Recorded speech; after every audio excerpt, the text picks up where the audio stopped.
നമസ്കാരം, എല്ലാവർക്കും പ്രവാസി മലയാളിയിലേക്ക് സ്വാഗതം. യുഎഇയിൽ ശക്തമായ മഴയ്ക്കും ഇടിമിന്നലിനും സാധ്യത. രാജ്യത്തിന്റെ മിക്ക ഭാഗങ്ങളിലും വെള്ളി, ശനി, ഞായർ ദിവസങ്ങളിൽ ശക്തമായ ഇടിമിന്നലോടുകൂടിയ വ്യത്യസ്തമായ തീവ്രതയുള്ള മഴയുണ്ടാവുമെന്നാണ് ദേശീയ കാലാവസ്ഥാ നിരീക്ഷണ കേന്ദ്രത്തിന്റെ മുന്നറിയിപ്പ്. വെള്ളിയാഴ്ച രാത്രി 10 മണി മുതൽ രാജ്യത്ത് കനത്ത കാറ്റുണ്ടാകും. ഞായറാഴ്ച രാത്രി 11 മണിയോടെ കാലാവസ്ഥ ശാന്തമാകുമെന്നാണ് പ്രതീക്ഷിക്കുന്നത്. ഈ ആഴ്ച യുഎഇയുടെ ഭൂരിഭാഗം പ്രദേശങ്ങളിലും ശക്തമായ കാറ്റ് വീശിയടിച്ചതിന് പിന്നാലെ ഇടിയും മിന്നലും കനത്ത മഴയും തുടരുകയാണ്. ചൊവ്വാഴ്ച ഏതാനും മണിക്കൂറുകൾക്കുള്ളിൽ രാജ്യത്തുടനീളം ഇടിയും മിന്നലും മഴയും ആലിപ്പഴ വർഷവും ഉണ്ടായി. അൽ ഐനിലെ ചിലയിടങ്ങളിൽ ശക്തമായ ആലിപ്പഴ വർഷത്തിൽ റോഡ് ഗതാഗതം തടസ്സപ്പെട്ടിരുന്നു. യുഎഇയിൽ കനത്ത മഴയും ഇടിയും മിന്നലും വാരാന്ത്യത്തിലും തുടരുമെന്ന് ആഗോള കാലാവസ്ഥാ നിരീക്ഷകരും പ്രവചിക്കുന്നു.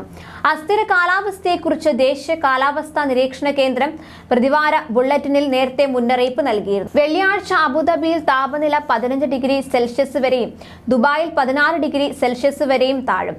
വൈകുന്നേരത്തോടെ തണുപ്പ് ശക്തമാവുന്നതിനാൽ താമസക്കാർ ഇതിനെ പ്രതിരോധിക്കാനുള്ള തയ്യാറെടുപ്പുകൾ നടത്താൻ അധികൃതർ നിർദ്ദേശിക്കുന്നു.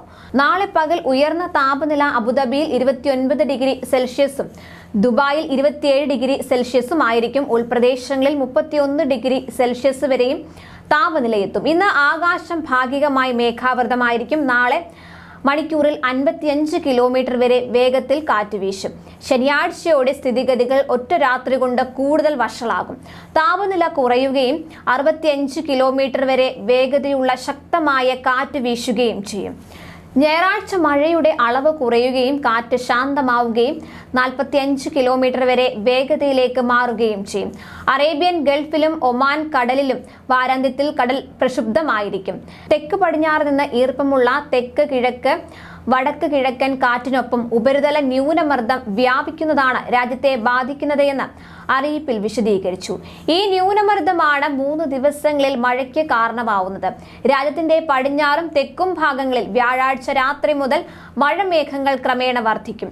വെള്ളിയാഴ്ച രാജ്യത്തിന്റെ ചിതറിക്കിടക്കുന്ന പ്രദേശങ്ങളിലേക്ക് ഇത് വ്യാപിക്കും.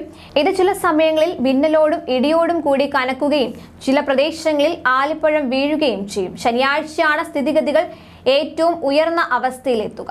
എന്തായാലും അധികൃതരുടെ നിർദ്ദേശങ്ങൾ പ്രവാസികൾ കൃത്യമായി പാലിക്കുക. കൂടുതൽ പ്രവാസി വാർത്തകൾക്കായി ഈ ചാനൽ സബ്സ്ക്രൈബ് ചെയ്യുക.